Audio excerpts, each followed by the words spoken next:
Live from Asmara, this is ERi-TV English News broadcast for Tuesday evening, 16th of June. The time is exactly 10:30 p.m. Good evening to you, and let's begin with the top stories.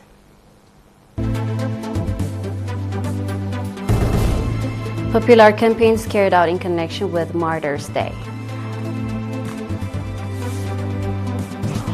Wina Boarding Technical School graduates 118 students. Vladimir Putin holds phone call with Donald Trump. And Canada says it has signed 2 major minerals agreements with Italy. Thank you for joining us. Proceeding with all for reports.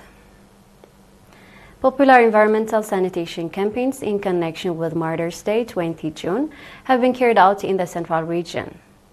Accordingly, Eritrean nationals residing in the Netherlands who are here to participate in the 35th Independence Day anniversary conducted an environmental sanitation program at the Asmara Martyrs Cemetery on 11th of June, while members of the Cooperative Association of the former 85th Division, workers at Halibut Hospital and the Ministry of Finance and National Development conducted environmental sanitation and tree cultivating activities at Halibut National Referral Hospital on 13th of June.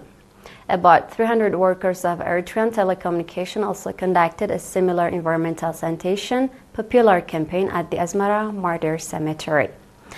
In related news, an extensive environmental sanitation popular campaign in which government workers and members of the defense forces took part was carried out in Keren City on 13th of June.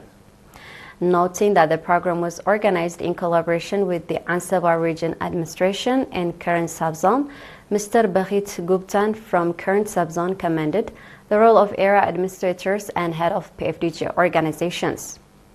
Likewise, a water and soil conservation popular campaign is being carried out in Maret administrative area in Nafa Subzone.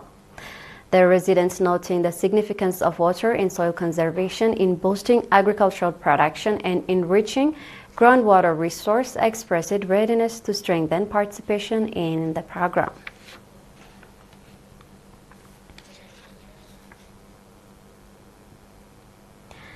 Wina Boarding Technical School located in Nafa Subzone graduated 118 students, including 42 female students, in certificate program on 14th of June. The graduates were provided with 2 years of theoretical and practical training in auto mechanics, construction, electricity, as well as metal and woodworks. Mr. Kala Abzaru, director of the school, noting the significance of the knowledge the graduates have gained in the nation-building process, expressed confidence that the graduates will repay the people and government that provided them with education opportunity. The Director General of Technical and Vocational Training at the Ministry of Education, Mr. Tasfai Siyum, indicating that the students the technical school has produced over the past 36 years are playing their due part in the nation-building process, said that efforts are being exerted to equip the school with modern facilities.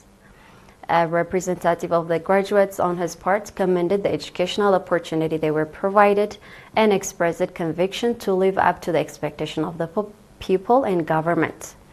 At the event, awards were handed out to outstanding students.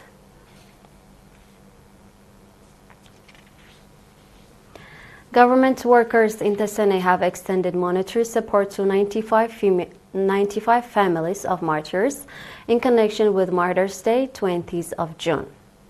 Noting that the public and business owners have been extending supports to families of martyrs for a long time, Mr. Siyum Gabreyesus, administrator of the subzone, commended the initiative taken by the government workers. The secretary of the PFDJ in the subzone, Mr. Abdul Hamid Ismail, noting that the support beyond its economic benefits to the families of martyrs carries deep meaning, called on others to follow the noble example.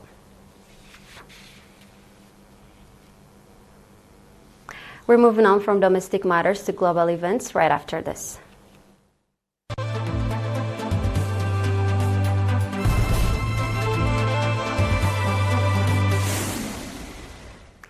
In our global affairs, Russian President Vladimir Putin and his U.S. counterpart Donald Trump carried a phone call presidential aide Yuri Ushakov has told journalists. The two leaders spoke for about an hour and discussed a wide range of pressing international issues, including the Memorandum of Understanding between the U.S. and Iran, as well as Ukraine conflicts, Ushakov said. Trump said that expected the result of a talk with Tehran to be made public later on Sunday and thanked Moscow for its engagement in the negotiation process and assistance in finding constructive solutions to the conflict between the U.S. and Iran, Ushakov pointed out. The Russian president also expressed his readiness to help stabilize the situation in the Middle East. Trump called for a speedy cessation of hostilities in the Ukraine conflict and said that he was ready to influence Kiev and its European backers, including during the upcoming G7 summit later this month, the Kremlin aide said. Commenting on Vladimir Zelensky's recent call for a personal meeting, Putin reiterated that the Ukrainian leader can come to Moscow if he wants to talk. The last phone call between the two presidents took place in late April, when they also discussed the Ukraine conflict and the situation in the Middle East. Trump also hinted at a possible trip to Russia earlier this year, telling journalists he would do whatever necessary to help settle the Ukrainian conflict. The Kremlin said at the time that Putin was ready to host the American president.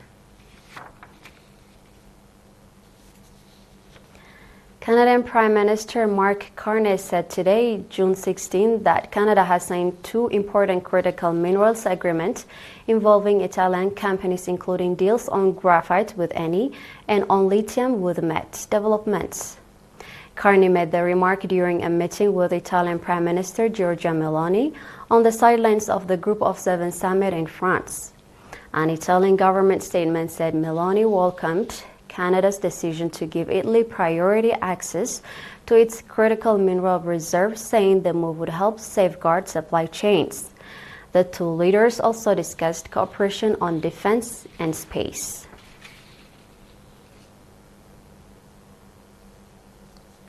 We're about to end our news broadcast, but here's a final look at the top stories before we sign off.